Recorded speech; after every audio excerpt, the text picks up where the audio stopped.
네, 어제 세종시의 한 주상복합 아파트 신축 공사 현장에서 큰 불이 나 40여 명의 사상자가 발생했습니다. 건축 중인 건물이다 보니까 제대로 된 소방 설비가 설치돼 있지 않아서 피해가 더 커졌는데요. 취재기자 연결해서 자세한 내용 들어보겠습니다. 이상곤 기자. 네, 세종시청입니다. 예, 안타까운 일이 또 발생했습니다. 먼저 화재 당시 상황부터 좀 정리를 해주시죠. 네, 시청자들이 YTN에 보내준 제보 화면을 보면 거대한 연기가 쉴 새 없이 치솟는 모습을 볼 수 있습니다. 건물 1층도 온통 화염에 휩싸인 상태였는데요. 불은 어제 오후 1시 16분쯤 세종시 세lum동의 한 주상복합 아파트 공사 현장에서 발생했습니다.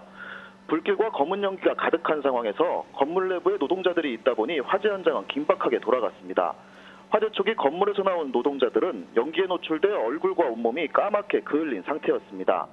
옥상에 고립된 노동자 2명은 헬기로, 건물 안에 갇힌 노동자 8명은 사다리차로 구조됐습니다. 하지만 안타깝게도 화재 초기 생사가 확인되지 않던 하청업체 노동자 3명이 지하 1층에서 숨진 채 발견됐습니다.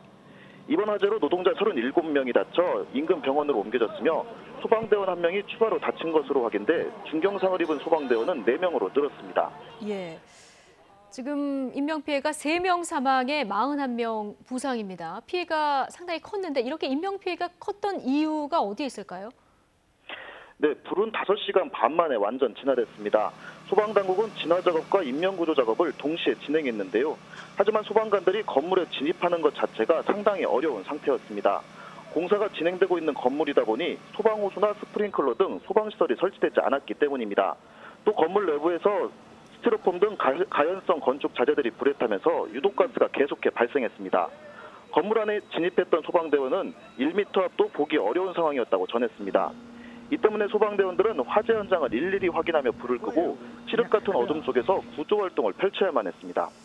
그렇군요. 지금 화재 원인, 경찰 수사가 이 부분에 집중이 돼 있을 텐데요. 지금까지는 어떻게 추정이 됩니까? 네, 아직까지 정확한 화재 원인은 나오지 않았습니다. 작업자 진술 등을 통해 인화성 물질에서 발생한 유증기가 폭발하면서 불이 시작된 것으로 추정할 뿐입니다. 공사 현장 관계자는 지하에서 에폭시 작업, 그러니까 휘발성이 강한 물질을 이용해 바닥 마감재 작업이 진행했다고 진술했습니다. 또 지하에서 페인트 작업도 이루어졌던 것으로 전해졌는데요. 경찰과 소방, 국가소 등은 내일 정밀 합동 감식을 진행할 예정입니다. 곧바로 화재 감식이 이루어지는 것이 일반적이지만 아직 지하에 남아있는 연기로 제대로 된 감식이 어려울 것 같다는 판단에서입니다. 경찰은 어젯밤 현장 소장 등 3명을 불러 조사를 벌였고 화재 현장에 대한 CCTV를 확보해 분석 작업을 벌이고 있습니다. 고용노동부도 불이 난 신축 공사장에 대해 전면 작업 중지를 명령했으며 특별 감독을 진행하고 있습니다. 지금까지 세종시에서 YTN 이상곤입니다.